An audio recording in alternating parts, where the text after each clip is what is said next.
hermanos? Qué gozo estar aquí todos juntos nuevamente reunidos para adorar al Señor y para escuchar su palabra.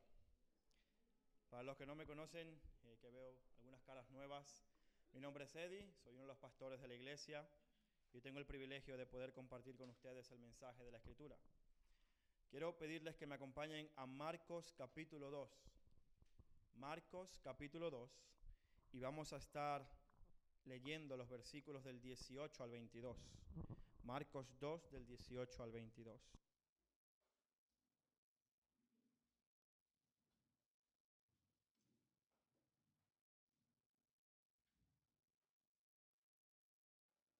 Perdón el equipo de alabanza que le estoy desmontando el chiringuito, pero luego lo arreglamos, ¿vale? Sí, pues ahí está. Bien, Marcos 2, del 18 al 22 dice así. Los discípulos de Juan y los fariseos estaban ayunando y vinieron y dijeron a Jesús: ¿por qué ayunan los discípulos de Juan y los discípulos de los fariseos, pero tus discípulos no ayunan? Y Jesús respondió: ¿acaso pueden ayunar los acompañantes del novio mientras está el novio con ellos? Mientras tienen al novio con ellos, no pueden ayunar.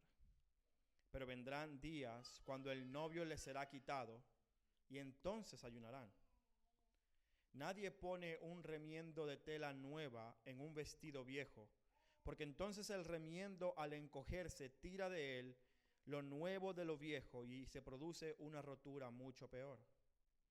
Nadie echa vino nuevo en odres viejos, porque entonces el vino romperá el odre y se pierde el vino y también los odres, sino que se echa vino nuevo en odres nuevos.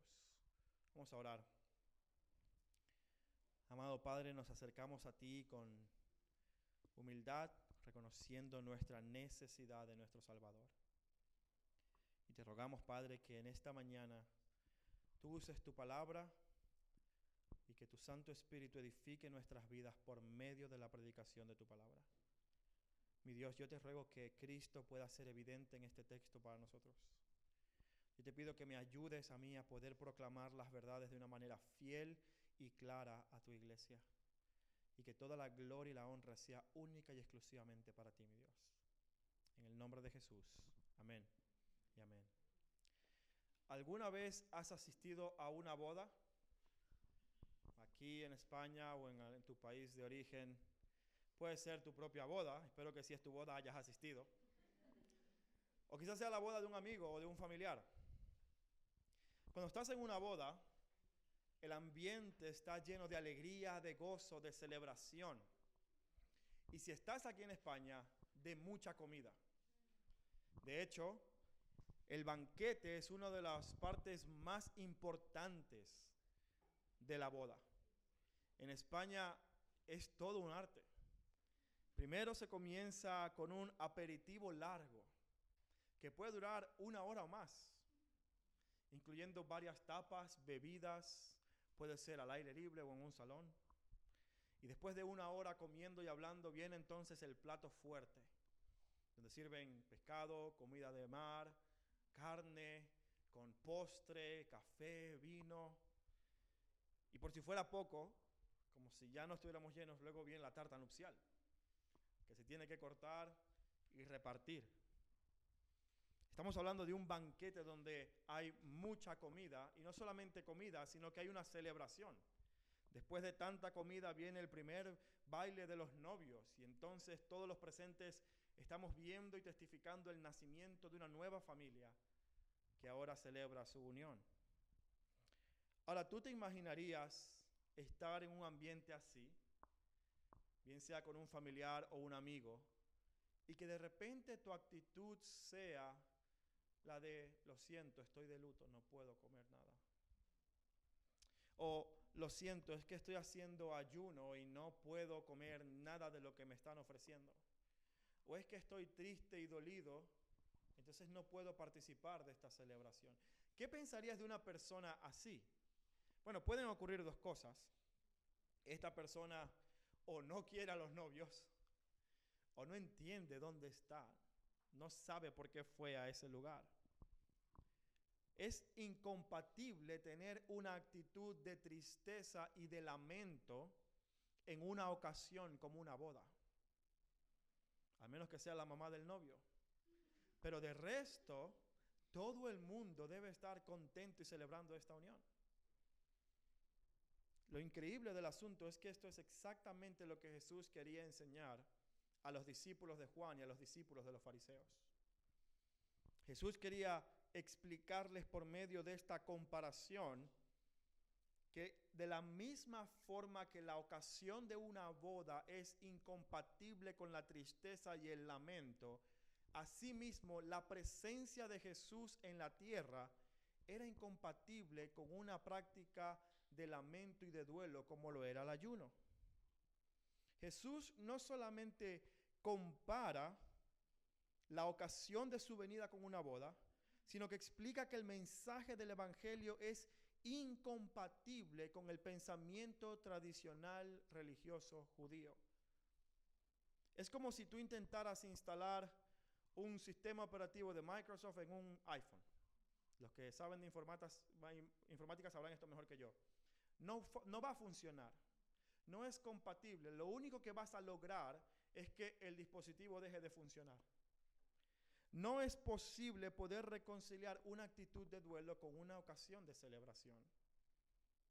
Así que Jesús usa 3 ilustraciones para básicamente explicar este principio, contrastando específicamente todo esto en el versículo 22, cuando Jesús dice, nadie echa vino nuevo en odres viejos, porque entonces el vino romperá el odre y pierde el vino y se pierde también los odres, sino que se tiene que echar en un nuevo odre. Esta incompatibilidad del pensamiento religioso tradicional judío no tenía ninguna compatibilidad con el mensaje innovador del Evangelio que Jesús había inaugurado con su reino a través de su llegada. Y esta comparación entre lo viejo y lo nuevo es lo que el Señor nos quiere enseñar en esta mañana. El Evangelio es un mensaje innovador, es algo novedoso, es algo completamente nuevo y que no es compatible con la tradición ni con la religión. Así que veremos esta comparación en 2 puntos. El primer punto, vamos a ver el odre viejo de la tradición, donde Jesús aborda de una forma, usando una parábola, la razón por la cual los discípulos de él no ayunaban. Hay una explicación por la cual ellos no tenían necesidad de lamentarse. Y en segundo lugar, vamos a comparar este odre viejo de la tradición con el vino nuevo de la salvación. Jesús nos muestra que su mensaje es algo completamente nuevo y distinto a lo que los judíos tenían en mente o lo que los judíos estaban esperando. Y te diré que probablemente es muy diferente a lo que muchos presentes en este salón están esperando hoy en día acerca del mensaje del Evangelio. Así que quiero animarte a que leas conmigo nuevamente el pasaje de hoy en Marcos 2, del 18 al 22, para que esté fresco en nuestras mentes y veamos esta comparación que Jesús hace en respuesta a los discípulos de Juan y de los fariseos. Dice así nuevamente el pasaje: los discípulos de Juan y de los fariseos estaban ayunando y vinieron y le dijeron a Jesús, ¿por qué ayunan los discípulos de Juan y los discípulos de los fariseos, pero tus discípulos no ayunan? Y Jesús les respondió, ¿acaso pueden ayunar los acompañantes del novio mientras el novio está con ellos? Mientras tienen al novio con ellos, no pueden ayunar. Pero vendrán días cuando el novio les será quitado y entonces ayunarán en aquel día. Nadie pone un remiendo de tela nuevo en un vestido viejo, porque entonces el remiendo al encogerse tira de él lo nuevo de lo viejo y al hacerlo produce una rotura mucho peor. Y nadie echa un vino nuevo en odres viejos, porque entonces el vino romperá el odre y se pierden el vino y también el odre, sino que el vino nuevo se echa en odres nuevos. El texto nos dice algo que parece ser muy evidente para todos los que estaban presentes. Había un grupo de discípulos del apóstol Juan y un grupo de discípulos de los fariseos que estaban ayunando, y era tan evidente que los discípulos de Jesús no estaban participando en esta práctica religiosa. Era tan evidente que esto despertó una curiosidad genuina. De hecho, este pasaje es muy diferente al pasaje inmediatamente anterior, donde los fariseos ven a Jesús hacer algo y empiezan a cuestionarlo en sus mentes y a murmurar en voz alta para criticar y buscar algo con que acusar a Jesús. Pero en este pasaje no vemos la misma actitud de oponerse a Jesús, sino vemos como una curiosidad genuina de decir, espera un momento, todos estamos ayunando, fariseos, no fariseos, discípulos de Juan, todos. ¿Por qué ustedes hacen algo diferente? De hecho, el pasaje nos muestra que la pregunta no va hacia los discípulos, ni siquiera se preguntan ellos los unos a los otros, sino que inmediatamente van y hacen la pregunta a Jesús. Vemos aquí que llegan al maestro y le preguntan, ¿por qué tus discípulos no ayunan? Es una pregunta legítima, genuina, y que parte de una curiosidad buena. Pero, ¿por qué preguntarían ellos algo así? ¿Por qué que los discípulos de Jesús no ayunen, no participen en esta obra religiosa? ¿Por qué despierta tanta curiosidad en la vida de estos discípulos de Juan y de los fariseos? Bueno, para entender eso debemos comprender la mente de quienes estaban presentes allí. Aquellos que estaban ayunando, y nos es muy provechoso estudiar entonces por qué el ayuno se había convertido en algo tan central en la religión judía. De hecho, el ayuno era tan central que en Lucas 18, cuando Jesús está contando la parábola del fariseo y el republicano, lo que dice el fariseo para justificarse delante de Dios es, yo ayuno 2 veces por semana y diezmo de todo lo que gano. El diezmo y el ayuno se había convertido en una manifestación central de la religión judía. Es decir, era la expresión misma de la religión judía. Los fariseos ayunaban 2 veces por semana. Sin embargo, esta práctica no era algo mandado por la ley. Y es muy importante que entendamos esto. En la ley mosaica no hay muchas instrucciones acerca del ayuno. De hecho, el único mandamiento que encontramos, lo encontramos en Levítico capítulo 16. Cuando Moisés está hablando acerca del día de la expiación, y en el versículo 29 leemos lo siguiente. Levítico 16, 29. Y esto será para ustedes un estatuto perpetuo en el mes séptimo, a los 10 días del mes. Y esta es la frase que debemos prestar atención. Humillarán sus almas y no harán obra alguna, ni el nativo, ni el extranjero, ni el que reside entre ustedes. No hay un mandato claro al ayuno, pero hay un mandato a la humillación delante del Señor. En el Antiguo Testamento, esta práctica de humillarse delante del Señor se hacía por medio del ayuno. Mira lo que dice Salmos 35, 13. Pero yo, cuando ellos estaban enfermos, vestía de cilicio, humillé mi alma con ayuno y mi oración se repetía en mi pecho. Esdras, el sacerdote, cuando volvieron de la cautividad de este primer grupo, él dijo, entonces proclamé allí en el río Abá un ayuno para que nos humilláramos delante de nuestro Dios, a fin de implorar a Él un buen viaje para nosotros. Esta relación entre el ayuno y la humillación delante de Dios del alma, la aflicción del alma, era una práctica que se desprendía de Levítico capítulo 16, pero que no estaba regulada en la ley. Es decir, no había un mandato claro a cuándo, ni cómo, ni qué tantas veces debían ayunar los israelitas. Si seguimos leyendo todo el Antiguo Testamento, vemos que después de la ley, en el período de los jueces, se empezó a practicar el ayuno de una forma más constante.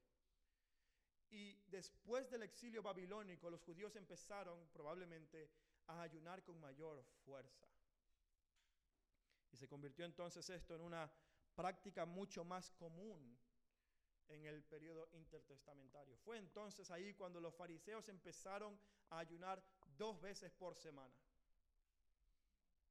Y en el caso de los discípulos de Juan, era evidente que practicaran el ayuno porque la predicación de Juan era el bautismo para el arrepentimiento de los pecados. Por lo tanto, con esta mente y esta conciencia del pecado y de la necesidad de arrepentimiento y de la santidad de Dios delante de nosotros, de nuestra pecaminosidad, los discípulos de Juan evidentemente estarían ayunando también constantemente para afligir sus almas.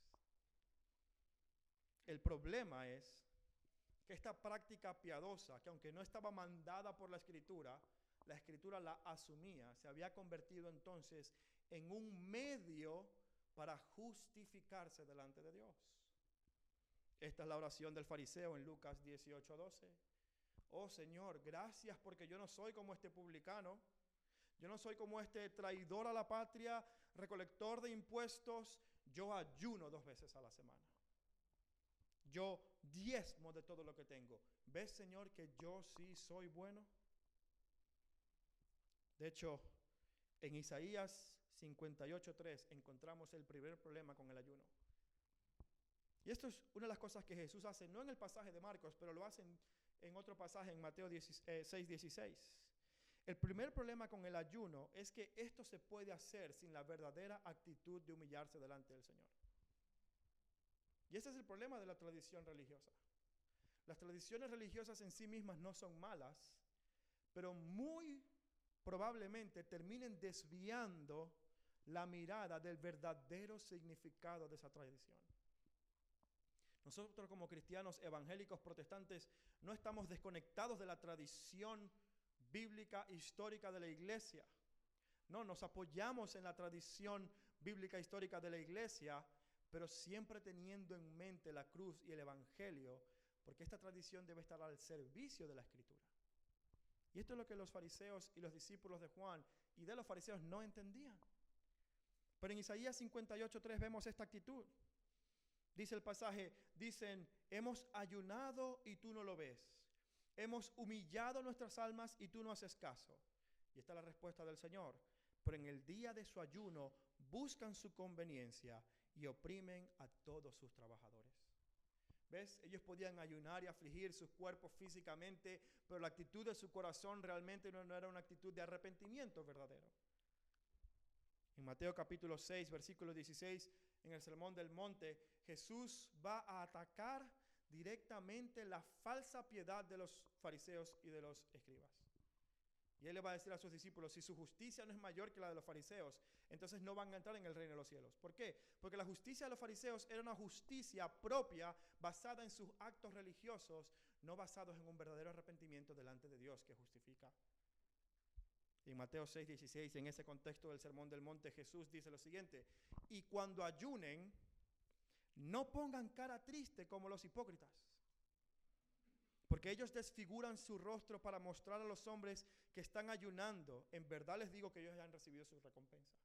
Fíjate que el pasaje no dice si ayunen, asume que el pueblo de Dios va a ayunar, aunque no sea un mandamiento claro.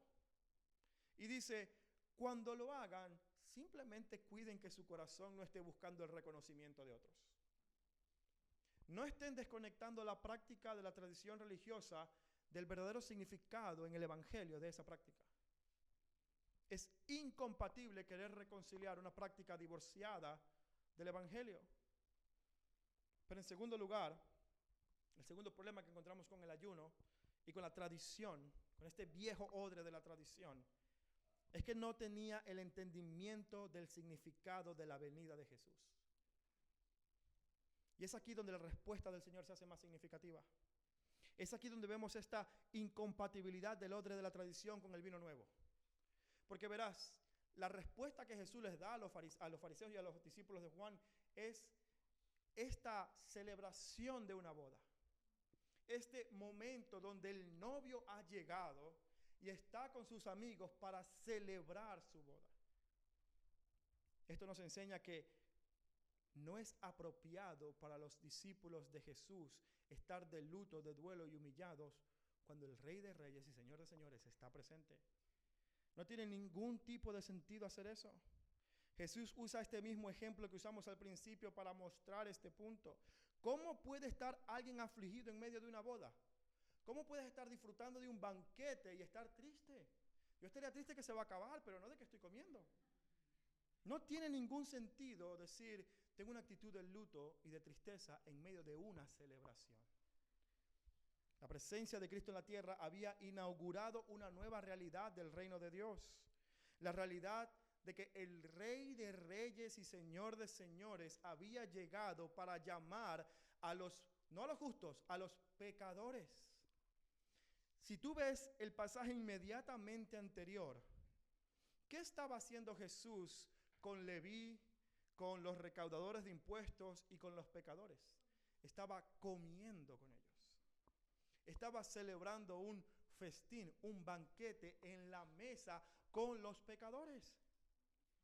Eso explica que el motivo por el cual no hay que estar tristes en medio de su presencia es porque Él ha llegado a anunciar el evangelio del reino que trae perdón de pecados para los necesitados. ¿Cómo es que Leví y sus compañeros no estaban tristes por sus pecados? Cuando Jesús va por las orillas del mar de Galilea y lo ve sentado en la mesa a los tributos y le dice: Leví, ven conmigo. Leví deja todo, va con él y lo transforma de ser un traidor a un apóstol, a un discípulo, a un evangelista. Y entonces no tiene Leví más nada que hacer que celebrar. Hagamos una fiesta. Hoy ha llegado la salvación a mi casa. Yo he dejado de ser un pecador.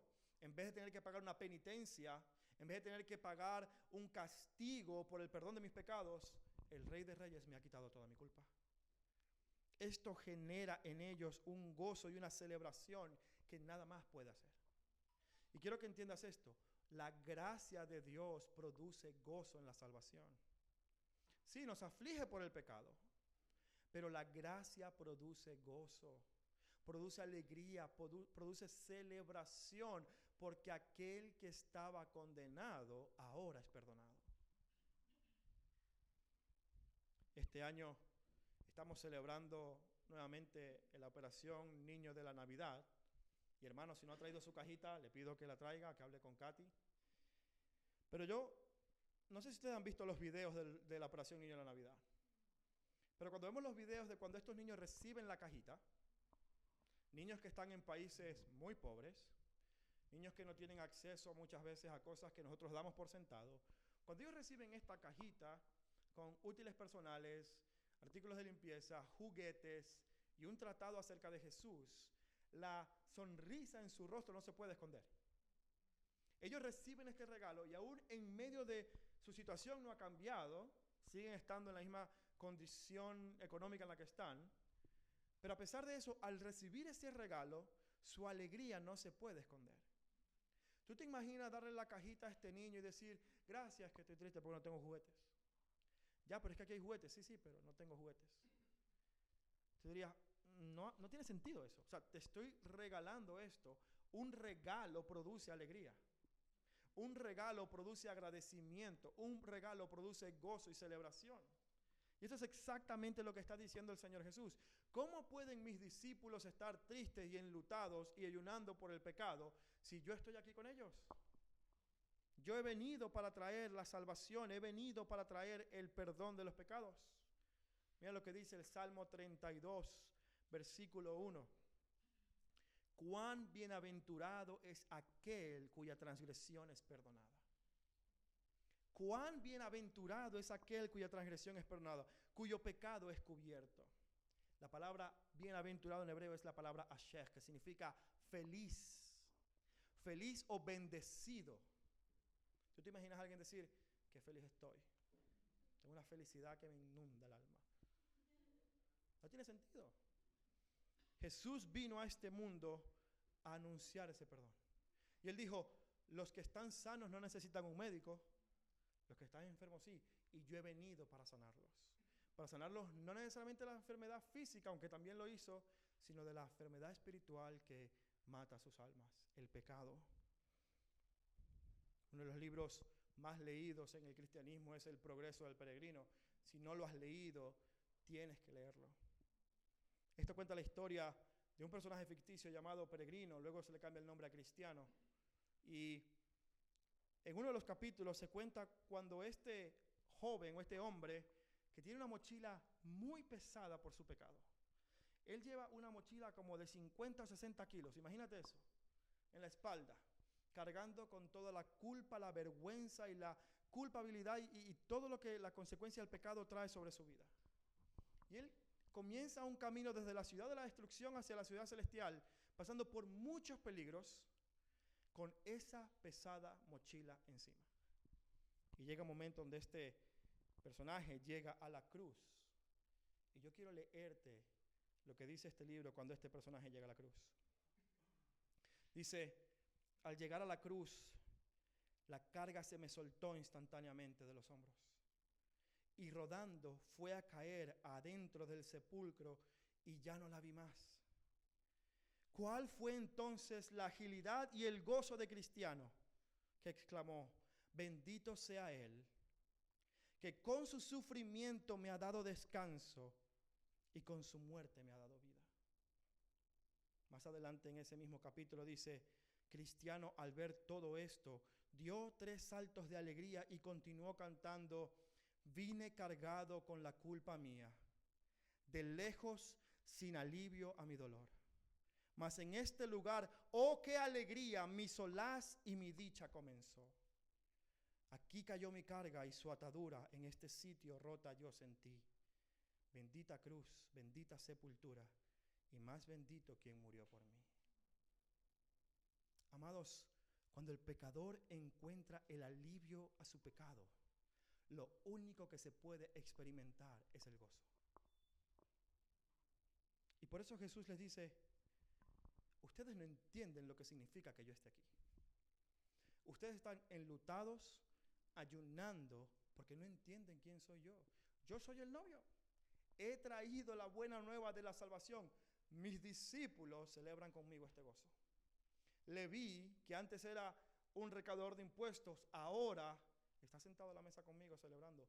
¿Cómo le voy a pedir que ayune? No tiene sentido. La gracia de Dios produce gozo de salvación. Sin embargo, si tú has leído tu Biblia, sabes que bajo el sol hay un tiempo para todo. Hay un tiempo para celebrar, hay un tiempo para lamentar, hay un tiempo para estar contento y un tiempo para estar triste. Y eso es lo que Jesús dice a continuación. Jesús está hablando de la realidad de su presencia en la tierra y cómo sus discípulos reciben esa gracia directamente de Él. Pero luego continúa diciendo en este mismo pasaje, en el versículo 20, dice: pero vendrán días cuando el novio les será quitado. Y entonces ayunarán en aquel día. Jesús está haciendo una clara referencia a su muerte en la cruz. Él no está diciendo que los cristianos no podemos experimentar tristeza o lamento. Está diciendo que es incongruente hacerlo en una ocasión de celebración. Cuando nosotros recordamos lo que significa la presencia de nuestro Señor Jesucristo en la tierra, cuando recordamos lo que significó su cruz, su muerte y su resurrección, es una ocasión de celebración. De hecho, hoy como iglesia tendremos la oportunidad de celebrar la Santa Cena del Señor. Y esta celebración es una celebración porque estamos recordando que gracias a su muerte y su crucifixión y resurrección, nosotros tenemos vida. Cuando pensamos en la venida de nuestro Señor, lo único que puede producir eso en nosotros es gozo, paz y alegría. Pero el Señor también habla de un tiempo en el que sus discípulos sí lamentarán. Este tiempo donde Él tendría que enfrentar la muerte, vencerla, pero tendría que enfrentarla, tendría que caminar el dolor, así como acabamos de cantar. Luchó y atravesó el dolor de la muerte, pero salió victorioso. En este tiempo entonces sí iba a ser oportuno y necesario para que sus discípulos experimentaran el dolor y el lamento de perder físicamente a su Señor. Recientemente estoy viendo con mi hijo la película de las Crónicas de Narnia y estamos viendo la primera película y le ha encantado. Y estamos viendo la escena donde Edmund, que es uno de los hermanos Pevensey, que había traicionado a sus hermanos, los había vendido prácticamente, era traído ahora delante de Aslan y debía ser juzgado.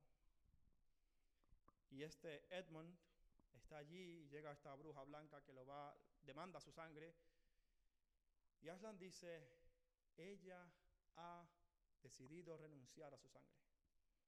E inmediatamente los hermanos y todos en el campamento empezaron a gritar: sí, es libre nuestro hermano, el que era traidor ahora está aquí con nosotros. Pero inmediatamente en esa escena, la menor, Lucy, mira a Aslan y ve en él un rostro triste. Y si has visto la película, y si no la has visto lo siento, pero te la voy a contar. Aslan logra la liberación de Edmund dando su propia vida. Y esta alegría que Lucy y Susan sentían rápidamente se convirtió en dolor y lamento al ver el sacrificio de este león. Evidentemente sabemos que el león representa a Cristo. Y este es el mismo sentimiento que Jesús está describiendo en este pasaje. Su amigo, aquel que les ha enseñado todo, que le ha dado todo por ellos, ahora iba a morir. Y eso sin duda alguna iba a despertar un lamento y un dolor en la vida de los discípulos. Esto iba sin duda alguna a describir una actitud en la que ellos entonces sí tendrían ocasión para ayunar y para humillarse delante del Señor. Esto es lo que Jesús está describiendo. Es cierto que su venida a este mundo era un tiempo de gozo para los pecadores, pero esto no eliminaba el dolor que ellos iban a sentir por la muerte del Señor. En aquel día, cuando Él entregara su vida, en ese momento lleno de dolor, sangre y sacrificio, entonces sí sería apropiado para los discípulos ayunar. Y el Señor está haciendo una clara referencia a su muerte. Y amados amigos que nos están visitando hoy, y también para ti que has sido parte de la iglesia quizás por varios años, yo quiero decirte algo. Si tú has estado viviendo tu vida de forma religiosa para poder alcanzar la gracia de Dios, déjame decirte que ese no es el camino correcto. Estás ayunando cuando deberías estar disfrutando de la gracia del Señor. Jesús vino a dar su vida por nosotros y Él entregó su vida. Él fue quitado, como dice el pasaje, el novio fue quitado, fue arrebatado de los discípulos con violencia y fue clavado en una cruz con violencia, y todo eso lo hizo para que tú y yo pudiéramos experimentar esta vida, este gozo de ahora estar unidos a Él. No es un acto religioso expresado de una forma externa lo que nos da vida, sino una transformación cuando entendemos que Él pagó por mí. Y si tú deseas ser libre de la culpa, de la vergüenza, de la justicia que demanda el pecado, ven a Cristo. Ven a Él y experimenta lo que experimentó este personaje cristiano al ser liberado de ese peso tan opresor que es el tener que cumplir las obras de la ley para ser justo. Este odre viejo de la tradición es incompatible con el vino nuevo de la salvación. La presencia del Señor había traído consigo una nueva realidad, un nuevo reino, un nuevo mensaje, algo completamente distinto a lo que ellos habían visto hasta ese momento. Y esto es lo que los discípulos de Juan y de los fariseos no habían entendido. Su tradición era incompatible con el Evangelio. De hecho, todo acerca de Jesús era innovador. Si has estado en otras predicaciones de Marcos, sabes que la reacción constantemente de la gente era como, nunca hemos visto algo así. ¿Qué es esto? Esto es algo nuevo. Nadie nunca ha hablado así. ¿Cómo puede este hombre hacer las cosas que hace? En Marcos 1:27, cuando Jesús enseña por primera vez en una sinagoga y reprende a los demonios ahí en el mar de Galilea, responde de la siguiente manera a las personas: ¿qué es esto? Una enseñanza nueva con autoridad. Él manda aún a los espíritus inmundos y le obedecen. Jesús era un innovador para el sistema religioso judío. En el capítulo 2, versículo 12, después de sanar al paralítico que había sido traído por los 4 amigos, la gente dijo: jamás hemos visto cosa semejante. Su persona, su mensaje, todo era algo nuevo para los religiosos. ¿Cómo es posible que este hombre pueda perdonar pecados? ¿Quién se cree? No habían entendido que este es Dios encarnado. Amados, esto nunca había ocurrido en la historia de la humanidad. Era algo completamente nuevo. Habían tenido profetas, habían tenido maestros, habían tenido reyes, pero nunca habían tenido a Dios hecho hombre en medio de ellos, mostrando su gracia y su misericordia. Sin duda alguna, esto era algo innovador. Algo que la mente tradicional religiosa no podía comprender. Y algo que muchos no estuvieron dispuestos a aceptar, porque seguían confiando más en su propia justicia y en lo que ellos querían hacer para ganar el favor de Dios, que confiar en la misericordia y la gracia otorgada por Jesús. Ahora, quiero que veas algo. Esto no es en contra de la ley, Porque la ley, hermanos, yo no quiero ver al Señor todavía en presencia, quiero ver a mis hijos, así que voy a quitar eso de ahí. La ley no mandaba el ayuno tan regular como ellos lo tenían. Ellos ayunaban tan enérgicamente, con tanta frecuencia, para mostrar su propia justicia, para decir, yo soy bueno, mira lo que hago.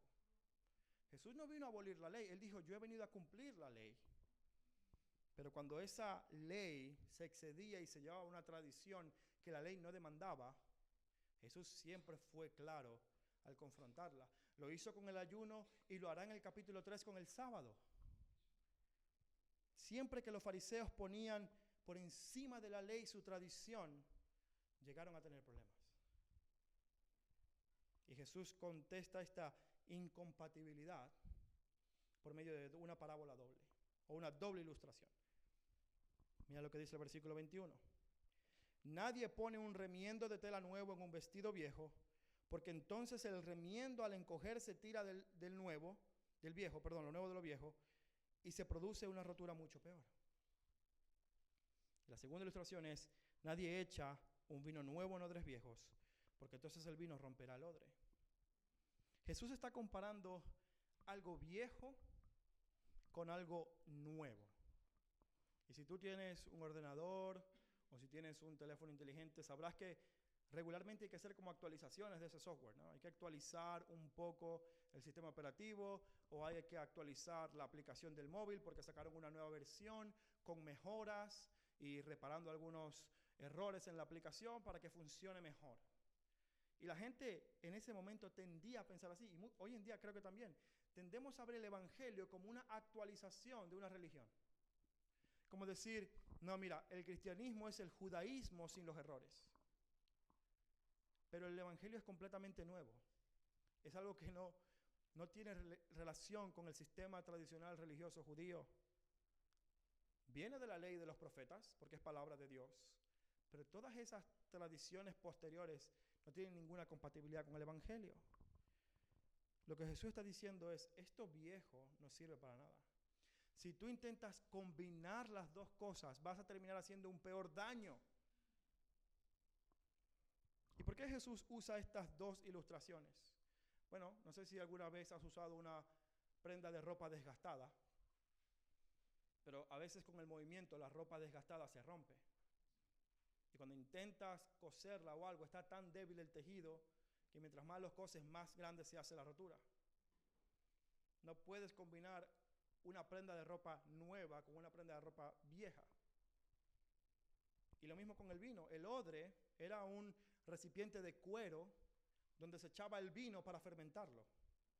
Y en este proceso de fermento, los gases se expandían, aumentaban, haciendo que el cuero del odre se tuviera que estirar. Un odre nuevo, un cuero nuevo, era flexible, como cuando uno mete el pie en el zapato y dice, tranquilo que eso estira, algo así. Eso estira. El odre se estiraba y tenía flexibilidad y podía expandirse. Un cuero desgastado, un cuero ya muy usado, empieza ya a agrietarse y empieza a abrirse.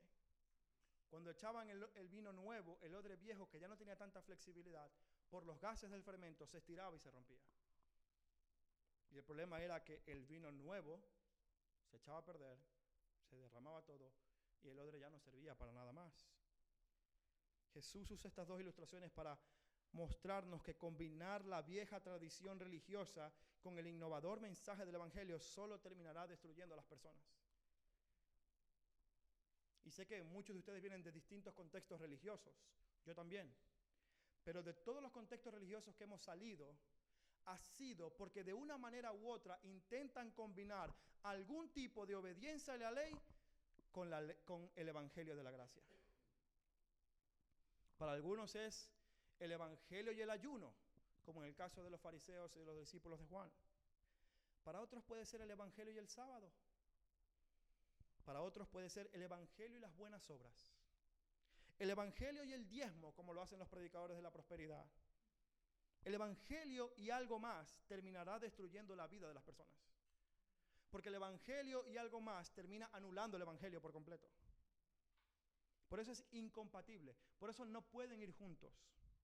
Por eso no es congruente decir, Cristo nos salva, pero yo debo guardar el sábado. Cristo me salva, pero yo no puedo comer esto. Cristo me salva, pero yo no puedo hacer aquello. Y hermanos, no quiero ser controversial. Cristo me salva, entonces no celebro el Halloween. No quiero entrar en el tema. Pero poner el evangelio y algo más siempre va a terminar destruyendo a la persona, porque pondrá la obediencia de la ley en comparación con el evangelio de la gracia. Y no quiero decir ni que estoy a favor ni en contra de Halloween. Lo que quiero decir es, el evangelio nos hace libres de la obediencia de la ley para buscar nuestra justificación. Entonces, cuando hagamos algo, no lo hacemos buscando nuestra justificación, lo hacemos en agradecimiento y respuesta al perdón que ya hemos recibido, a la justificación que ya hemos recibido. De hecho, cuando el cristiano ayuna, debe hacerlo con gozo. Debe hacerlo con una actitud desde ya soy perdonado. No es que me estoy lamentando y humillándome y afligiéndome para sufrir el castigo de mi pecado. No, lo estoy haciendo porque entiendo lo que costó mi perdón, pero lo hago gozosamente confiando en la obra de Cristo. Jesús señala a los discípulos de Juan y de los fariseos que estaban tratando de cumplir actos religiosos y les quiere mostrar que esto puede hacerse sin necesidad de un verdadero arrepentimiento. El verdadero arrepentimiento se recibe por el perdón en la cruz. Cristo nos ha hecho libres y nos ha perdonado una vez y para siempre. Cuando nosotros celebramos la Santa Cena, amados, no hacemos un sacrificio nuevo. No pensamos, como piensa desde Roma, la iglesia romana, que estamos sacrificando nuevamente a Cristo porque es necesario para nuestro perdón. No. Cuando nosotros participamos de la Santa Cena, sabemos que el pan no es el cuerpo de Cristo que está siendo literalmente partido y crucificado de nuevo. Lo hacemos recordando, celebrando en memoria de Él que somos libres de la opresión del pecado. Esta es la diferencia. No es necesario cumplir ningún tipo de penitencia. El domingo pasado escuchábamos una prédica de nuestro hermano John acerca de la sola fe que nos justifica. Esto estaba en el corazón de la Reforma Protestante que celebrábamos ayer. La Reforma Protestante es, ¿hace falta pagar indulgencias para verdaderamente ser justificado de Dios, por Dios? ¿Tengo que echar el dinero para que mi alma salga del purgatorio? Siempre que combinamos el evangelio y algo más, va a haber destrucción de las personas. El ayuno y los demás actos religiosos no deben ser hechos para buscar el perdón, sino que se hacen en respuesta al perdón de nuestros pecados. La gran pregunta es, ¿qué hacemos con todo esto? ¿Qué hacemos con el ayuno? ¿Qué hacemos con este pasaje? ¿Cómo lo aplicamos a nuestras vidas? Bueno, en primer lugar, yo creo que la aplicación más clara y directa tiene que ver con esta comparación entre los actos religiosos que hacemos o dejamos de hacer y la motivación por la que lo hacemos. Cuando tú y yo ayunamos, porque hay un tiempo para ayunar, el cristiano debe ayunar, puede ayunar, no tiene que ayunar,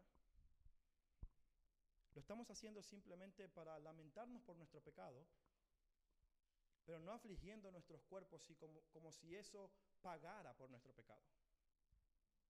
¿Ves la diferencia? Nosotros no nos afligimos ni nos abstenemos pensando que por medio de ese maltrato a nosotros mismos estamos pagando o de alguna manera poniéndonos a cuenta con Dios. Bueno, Señor, pequé porque mentí, entonces hoy voy a no comer para sufrir porque pequé. Eso no es la actitud cristiana, eso no es el evangelio. Es, Señor, estoy tan afligido porque sé que tú me has perdonado, pero yo he menospreciado tu sangre al hacer esto y entregarme a este placer. Perdóname, Señor. Es una actitud completamente diferente. Yo sé que Cristo ha pagado. Yo sé que Él ha cargado con la culpa de mi pecado, con la penitencia, la ha sufrido Él, no yo. Entonces el Evangelio debería producir gozo en nosotros. Esta es la segunda aplicación. Amado hermano, ¿estás experimentando el gozo de la salvación en tu vida? Jesús dice, los que están con el novio no pueden estar tristes. Y quiero decirte algo, en ese momento Jesús estaba con los discípulos. Ahora mismo Jesús está en sus discípulos. Es decir, Jesús está con nosotros de una forma más presente que la que estaba en este pasaje con sus discípulos. Porque ahí había una presencia física presente, pero no habitaba Él en ellos por medio de la fe. Hoy en día la realidad que tú y yo experimentamos es que estamos unidos a Jesús de tal manera que Jesús vive en mí. Yo no puedo separar mi vida de mi religión jamás. La pregunta es, ¿tu unión con Cristo, la presencia de Cristo en tu vida, produce ese gozo de la salvación? Si la respuesta es no, puede que haya dos problemas. El primero, es posible que tú estés viviendo una vida constante de pecado en lo secreto y entonces no estés experimentando el gozo de la salvación. Y te digo, si ese es tu caso, amado hermano, debes estar afligido. Esta gracia no es una licencia para pecar. Esta gracia no es una licencia para decir, bueno, yo peco y oro y mantengo ese ritmo de vida constante. No, el Evangelio nos llama a caminar en la luz. Nos llama a caminar libres del pecado.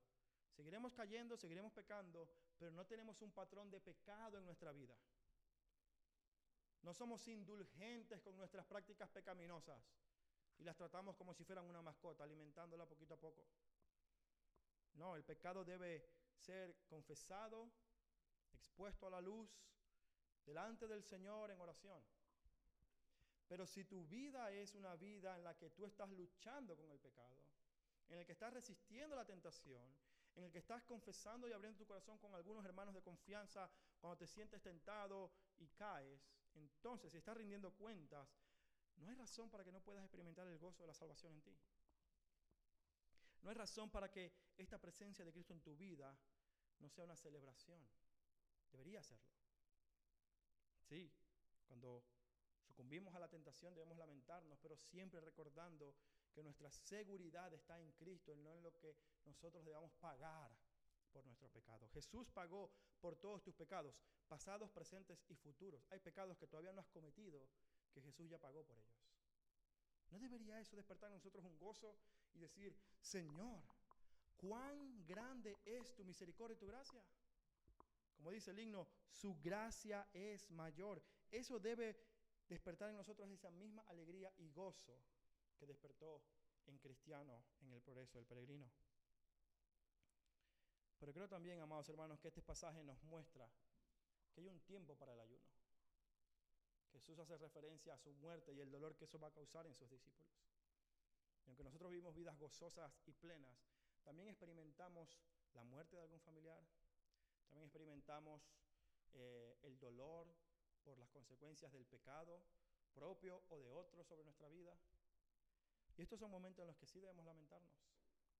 El cristiano no niega el dolor. Hay un libro en la Biblia que se llama Lamentaciones por una razón. El profeta está lamentándose por las consecuencias del pecado y el juicio inminente de Dios sobre su pueblo. Hay un tiempo para todo. Pero este lamento no lo hacemos afligiendo nuestro cuerpo, lo hacemos entendiendo que el costo de nuestro perdón ha sido muy grande. Y finalmente, amado hermano, yo creo que una buena forma en la que podemos aplicar este texto es reconociendo el peligro de querer buscar el reconocimiento de otros en vez del reconocimiento de Dios. Cuando hacemos lo que hacemos en la iglesia o fuera de la iglesia simplemente para ser visto por los demás y que nos tengan a nosotros como piadosos, como buen evangélico, como buen cristiano, en vez de hacer las cosas por un temor genuino a Dios y una obediencia a su palabra, hay un gran peligro en esto. Jesús criticó eso de aquellos fariseos que ayunaban y decían, cuando ayunen, no hagan como los hipócritas, porque ellos lo hacen para ser vistos. Ustedes más bien alegren el rostro, háganlo con gozo. En el caso del creyente no siempre tiene que ser por duelo, También puede ser por buscar la dirección del Señor. Ayunamos para reconocer nuestra debilidad y nuestra dependencia de Dios en nuestra vida.